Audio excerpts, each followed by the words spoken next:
Un congé envoyé n'est pas nécessairement un congé validé.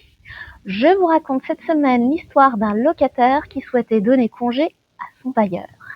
Et cela va s'avérer être un parcours du combattant qui finira devant la Cour de cassation. En juillet 2017, Monsieur C prend à bail d'habitation un appartement dans les Hauts-de-Seine appartenant à Madame Z et au loyer de 895 €, charges comprises. Ses parents se portent caution. Monsieur C adresse à sa bailleresse le 18 juin 2019 une lettre recommandée lui donnant son préavis de départ. Cependant, la bailleresse ne retire pas cette lettre recommandée. Les parents du jeune homme, en leur qualité de caution, adressent également copie de cette lettre recommandée à la bailleresse et ils prennent la précaution de l'adresser par lettre recommandée, qui n'est toujours pas retirée, ainsi que par lettre suivie, qui est, selon la Poste, reçue le 1er juillet 2019. Sans réponse de la bailleresse, le locataire et ses parents prennent la liberté de mandater un huissier de justice pour faire un état des lieux de sortie, ce qui est fait le 5 juillet 2019.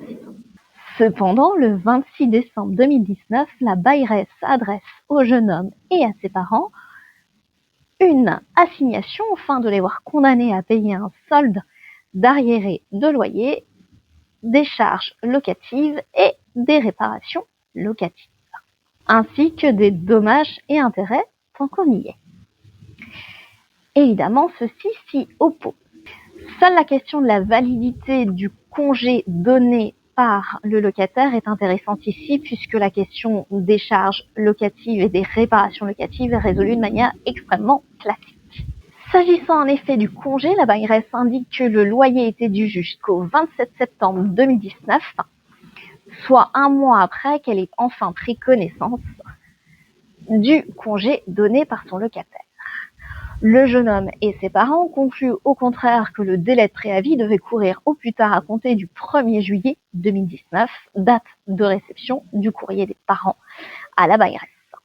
Le tribunal et la cour d'appel donnent raison au jeune homme et à ses parents, estimant que la bailleresse s'est créé un droit potestatif en n'allant pas chercher la lettre recommandée qui lui avait été adressée et retardant ainsi le point de départ du délai de préavis.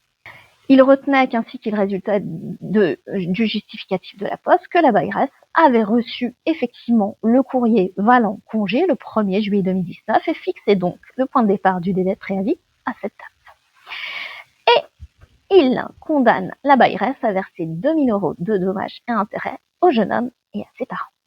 Mécontente, la bailleresse en un pourvoi en cassation. Elle plaide qu'en application de l'article 15 de la loi du 6 juillet 1989, le point de départ du délai de préavis court à compter de la réception effective de la lettre recommandée par la bailleresse.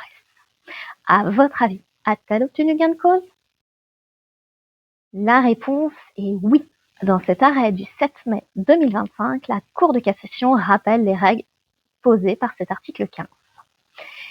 Le point de départ du délai de préavis court effectivement à compter de la réception de la lettre recommandée par le bailleur, ou à compter de la remise en main propre, ou à compter de la signification du congé par acte d'huissier de justice.